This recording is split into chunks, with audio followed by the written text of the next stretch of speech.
আপনাকে 10,000 টাকা আর্থিক জরিমানা করা হলো। এটা কি চায়না থেকে এসেছে? উৎপাদন করেছেন কবে? তথ্য দেওয়া আছে? দেওয়া নাই। আপনি অপরাধ স্বীকার করেন? 1 সপ্তাহের ভিতরে এগুলো বাস্তবায়ন করবেন। ব্যত্যয় ঘটলে পরবর্তীতে অভিযান হবে এবং তখন কঠোর শাস্তি দেওয়া হবে। আসসালামু আলাইকুম, ভালো আছেন? জাতীয় ভোক্তা অধিকার অধিদপ্তর থেকে আসছি।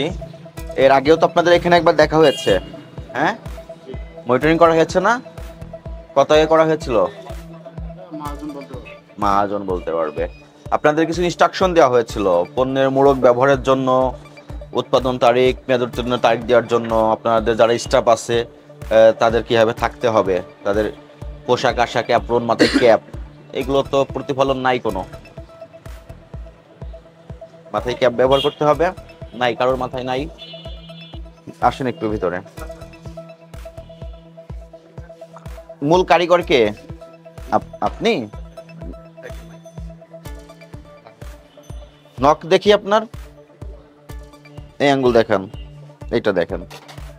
ম্যানেজার সাহেব আসেন, দেখেন নখ কত বড় হয়েছে। না এমনি তো ওই এইভাবে ধরেন, নখ কত বড় হয়েছে। সবটি নখ ফালাইছি, মানে এটা ফালাইতাম মনে নাই, ফালাইতে মনে নাই, কিন্তু আপনার একটু ভুলের জন্য খাবারে ক্রস কন্টামিনেশন হতে পারে। ঠিক আছে, খুবই সতর্ক থাকতে হবে খাবারের ব্যাপারে।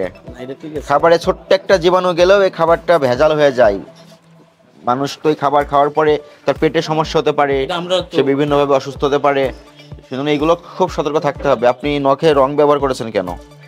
এটা কি প্রাকৃতিক মেহেদি দিয়েছেন?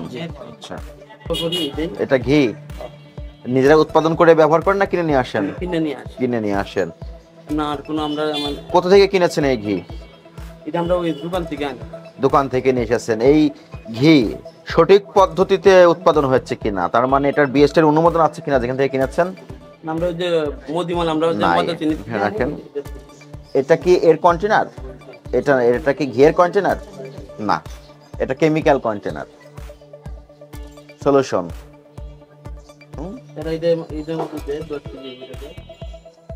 এটা হচ্ছে একটা কেমিক্যালের কন্টেনার। এখানে যাতে আপনি ঘি রাখেন, ঠিক কন্টেনারটাকে ভালোভাবে পরিষ্কার করতে হবে এবং ঘিটা যেটা বিক্রয় করবেন সেটাতে লেবেল থাকতে হবে।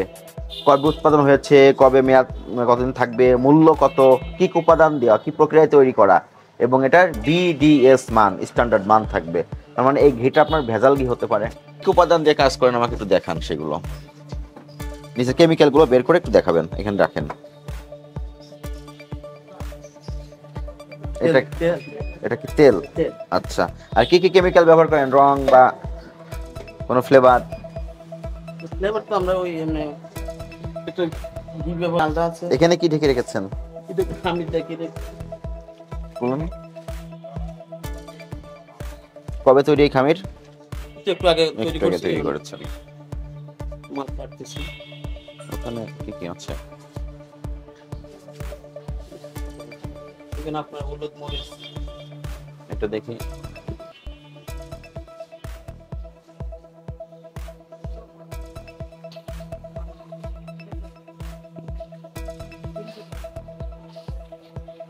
লেখা তো সব চাইনিজ ভাষা। এটা কি চায়না থেকে এসেছে?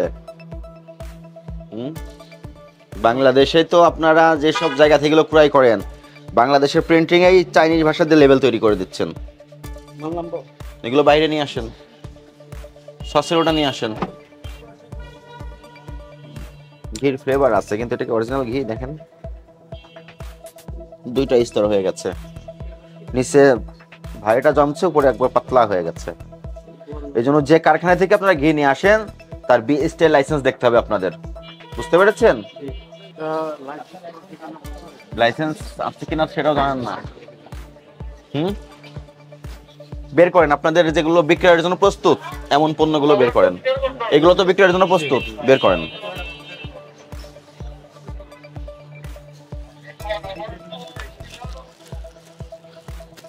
কাস্টমার আসলে এটা তো বিক্রয় করবেন। কত করে বিক্রয় করবেন? 50 টাকা। লেখা আছে কোথাও? উৎপাদন করেছেন কবে? তথ্য দেওয়া আছে? দেওয়া নাই। কতদিন ভালো থাকবে কিভাবে বুঝবো? আপনাকে তো লেবেল লাগাতে হবে। সর্বপ্রথম আপনাকে বিএসটি এর অনুমতি নিতে হবে। আপনার তো কোনো অনুমতি নাই। আপনি বিএসটির অনুমোদনবিহীন অস্বাস্থ্যকর পরিবেশে আপনার খাদ্যপণ্য তৈরি করছেন এবং কোনো খাদ্যপণ্যে আপনি লেবেলিং করেন নাই। কাস্টমার যারা কিনে নিয়ে যাবে এগুলো বাসায় যেত খাবে, যদি কোনো উৎপাদনের ডেট না থাকে উনি কয়দিন বাসায় রাখবে? একজন মানুষ তো একদিনে খেয়ে শেষ নাও করতে পারে, 2 দিন ধরে খেতে পারে। এই তথ্যগুলো ম্যান্ডেটরি।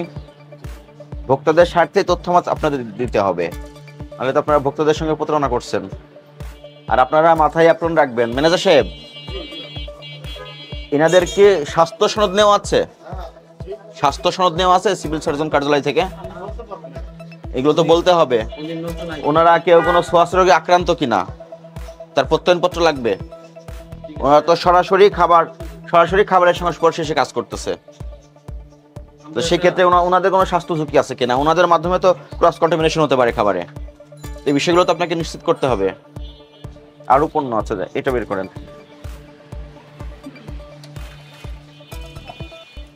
মোড়ক ব্যবহার করেছেন? পণ্যের মোড়ক ব্যবহার করা নাই, লিফলেট দেন। পণ্যের মোড়ক ব্যবহার না করলে ভোক্তা অধিকার সংরক্ষণ আইন অনুযায়ী 1 বছরের জেল আছে, জরিমানা আছে 50,000 টাকা, 37 ধারা। আপনি বিএসটির অনুমোদনবিহীন পণ্য উৎপাদন করে যদি বিক্রয় করেন সেক্ষেত্রে আপনার 2 বছরের জেল আছে, 1 লক্ষ টাকা অর্থদণ্ড আছে। তাহলে আপনাদের এখানে যে অ্যানামলিসগুলো আমরা দেখলাম, আইনের ব্যত্যয় ঘটিয়ে আপনি উৎপাদন করছেন, বিপণন করছেন, এটা একটা অপরাধ। আপনি অপরাধ স্বীকার করেন?